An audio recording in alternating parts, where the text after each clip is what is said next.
Tutok.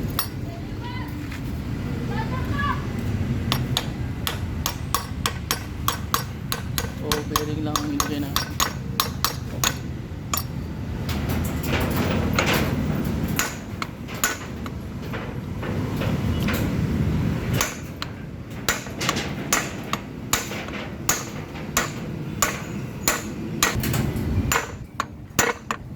Okay.